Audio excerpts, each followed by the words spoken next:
Congratulation chapter 2 complete করার জন্য।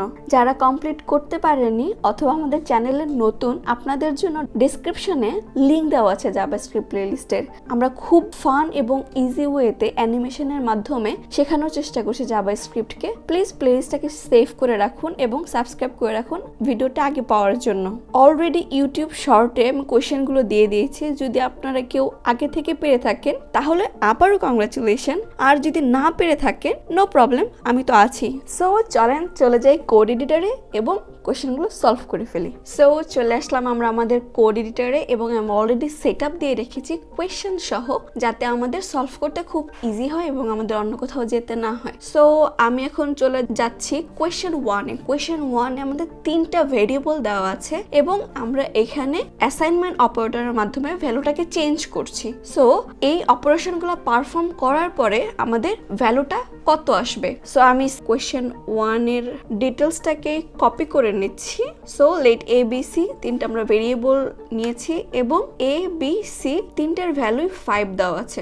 এরপরে আমরা যখন এ প্লাস ইকুয়াল বি করছি তখন বেসিক্যালি কি হচ্ছে, A equal to A plus B. এই ক্ষেত্রে এর ভ্যালুটা চেঞ্জ হয়ে এ প্লাস বি মানে 5 ইকুয়াল টু 10 হয়ে গেছে।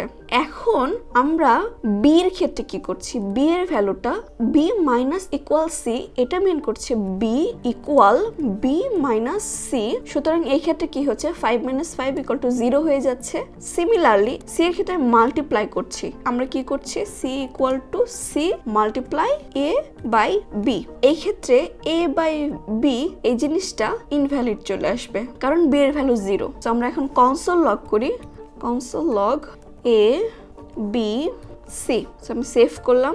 এখানে প্রথমটা 10 এসেছে কারণ এ প্লাস বি ইকুয়াল টু 10 হয়ে যাচ্ছে, বি এর ভ্যালুটা 0 হয়ে যাচ্ছে। সি এর ভ্যালুটা আমরা যখন ডিভিশন করি তখন আমাদের নিচে যদি 0 থাকে তাহলে ওটা সমান সমান ইনফিনিটি হয়ে যায়। আই থিঙ্ক ব্যাপারটা ক্লিয়ার।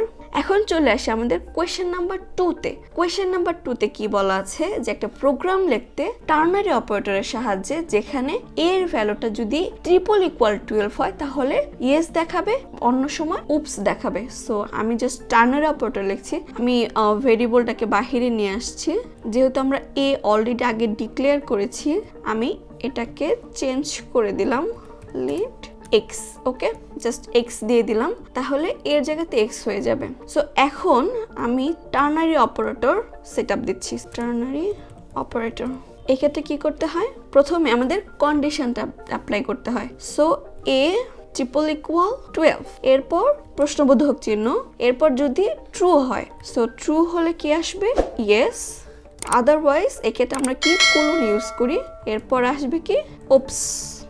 সো আমি এখন এই লাইনটাকেই কনসোল লক করে দিচ্ছি। এখানে বাই দ্য ওয়ে এটা হবে x। সো এখন 1 মিনিট পজ করে কমেন্টে জানিয়ে দিন কি অ্যান্সার আসা উচিত এবং আমরা সেভ করে দেখছি এটার অ্যান্সার আসা উচিত উপস। কারণ যখন আমরা ট্রিপল ইকুয়াল দিচ্ছি তখন এখানে ভ্যালুর পাশাপাশি ডেটা টাইপটাকেও চেক করছে। এরপর আসছে কোয়েশ্চেন নাম্বার 3। থার্ড ইকুয়েশনে ডাবল স্টার দিয়েছি। ডাবল স্টার মিনিং হচ্ছে এক্সপোনেনশিয়াল, সুতরাং আমি জাস্ট এটাকে কপি করে নিচ্ছি। এখন আমি এটাকে A2 দিয়ে দিলাম। সো এটা যদি আমি এখন কনসোল লক করি তাহলে আমরা দেখতে পারবো আমাদের ভ্যালুটা কি আসে। সেভ, দেখেন 100, কারণ এখানে আমরা এক্সপোনেনশিয়াল কাজ করছি। সো এইটা সমান সমান আমাদের কি হয়ে যাচ্ছে, A2 equal to A2 exponential operator 2, যেহেতু আমাদের A2 এর ভ্যালু 10 এক্সপোনেনশিয়াল 2, সুতরাং 10 টু দি পাওয়ার 2 এর ভ্যালু হচ্ছে 100, এর জন্য এখানে 100 চলে আসছে। হোপ ব্যাপারটা ক্লিয়ার। এরপর question number 4, difference between single and operator এবং double and operator. Single and অপারেটরটা আমরা ইউজ করি বিটওয়াইজ অপারেটরের ক্ষেত্রে এবং আমরা ডাবল অপারেটর সেটা ইউজ করি লজিক্যালের ক্ষেত্রে। যদি আপনাদের এটা নিয়ে কোনো প্রবলেম থাকে তাহলে আপনারা প্রিভিয়াস ভিডিওগুলো আছে একটু দেখে আসবেন, তাহলে আই থিঙ্ক ব্যাপারটা ক্লিয়ার হয়ে যাবে। সো এরপর আসি কোয়েশ্চেন 5। আমরা যদি ব্র্যাকেট ইউজ করি এবং ব্র্যাকেট ছাড়া ইউজ করি তাহলে আমাদের কি পরিবর্তন হবে। বেসিক্যালি আমরা এখানে জানতে চাচ্ছি আমাদের ম্যাথে যে বোর্ড ম্যাথ ফর্মুলাটা আছে সেটা অ্যাপ্লাই হচ্ছে কিনা। সো আমি জাস্ট এটাকে জাস্ট কপি করে নিলাম, এখন এখানে পেস্ট করে দিচ্ছি। সো আমি প্রথম ইকুয়েশনটাকে কমেন্ট আউট করে দিচ্ছি। সো এখানে a1 এখন কাজ করবে খুব ইজিলি। x1 দিয়ে দিলাম এখানে এবং y1 দিয়ে দিলাম। সো প্রথমটাতে কি হচ্ছে, প্রথমটাতে আমি ব্র্যাকেট দিয়েছি এবং দ্বিতীয়টাতে আমি ব্র্যাকেট ছাড়া কাজ করেছি। আমরা এখন চেক করব যে কোনটাতে কি রকম ভ্যালু আসছে। কনসোল লগ x1, y1, তাহলে আমরা x1 y1 এর দুইটার ভ্যালু পেয়ে যাব। সো আমি সেভ করলাম, দেখেন এখানে 5 5 চলে এসেছে। সো দেখেন ভ্যালুটা সেম এসেছে, মানে কি দাঁড়াচ্ছে, মানে দাঁড়াচ্ছে আমরা ব্র্যাকেট ইউজ করি অথবা ব্র্যাকেট ছাড়া ইউজ করি আমাদের রেজাল্টটা সেম আসছে।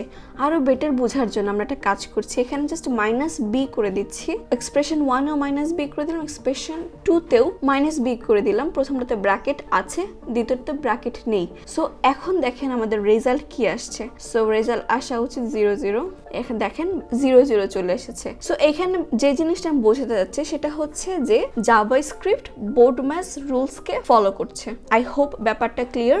সো আজকে এই পর্যন্তই। ভিডিওটা ভালো লাগলে অবশ্যই লাইক, কমেন্ট এবং শেয়ার করবেন। Thank you so much for watching this video. See you in the next time. Till then explore more.